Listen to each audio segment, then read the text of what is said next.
नमस्कार, मैं राज शर्मा आज आपको एक बोध कथा सुनाने जा रही हूँ जिसका शीर्षक है अहंकार का परिणाम। एक गांव में किसान रहता था। वह एक दिन शहर से लौट रहा था। रास्ते में उसे एक ऊँटनी और उसका एक बच्चा दिखाई दिया। वह उन्हें अपने साथ अपने घर ले आया।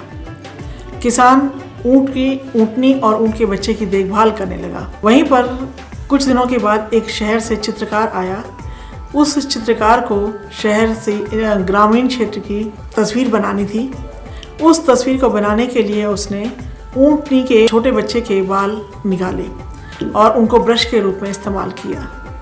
अब वह ऊँटनी के बच्चे के बाल के ब्रश से वो अपनी तस्वीरें बनाने लगा और उसका परिणाम ये निकला कि उस चित्रकार की वो तस्वीरें बहुत ऊंचे दामों पर शहर में बिकनी शुरू हो गई। एक दिन वही चित्रकार गांव लौटा और उसने किसान को आकर उसके बदले में कुछ पैसे दिए।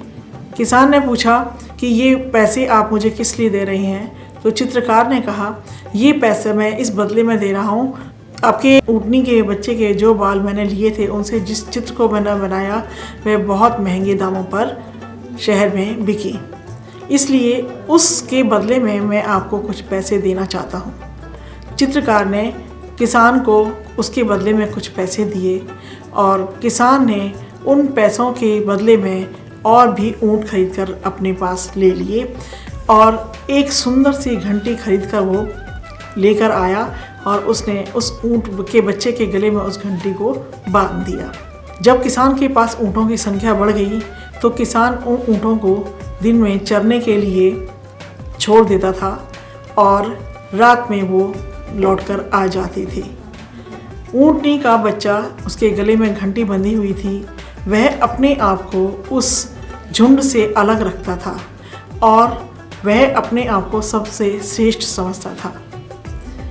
कुछ दिन बाद ऊँटनी का वह बच्चा झुंड से अलग होकर घास चरने लगा।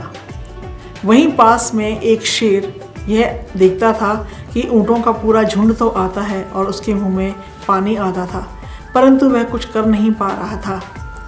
एक दिन शेर को एक बार मौका मिल गया और उसने ऊँटनी के बच्चे को पकड़ लिया, क्योंकि ऊँटनी का बच्चा झुंड से अलग चलता था।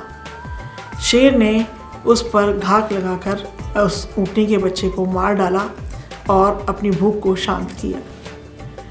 इस कहानी से हमें यह शिक्षा मिलती है कि हमें किसी भी चीज़ का अहंकार नहीं करना चाहिए। हमें जो हमारे पास है हमें उसका सदुपयोग करना चाहिए और अपने आप को स्वयं से अलग ना कर सबके साथ मिलकर चलना चाहिए। धन्यवाद।